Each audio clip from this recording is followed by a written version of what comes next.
فرش سقف ریخ پایین، فرشا که خواستیم بیاریم بیرون خیلی خاک و گشته و فرشا پاره رفت. هایی هستش که زلزله خراب کرده.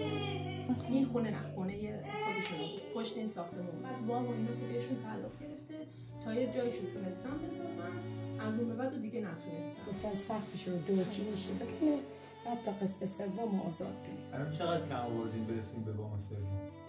تقریبا هولوش سقفش رو بزنیم و دورچینیش کنیم. 70-80 میلیون بود باشه. یه دخترم دارن 4 سال توده داره توی گردنش. من یه فاطمه برش کنم کمک کنیم بگیم انجام باش. یعنی اینو انجام بدیم تموم شه. تا تو نگاه میکنی کار من آه کردنه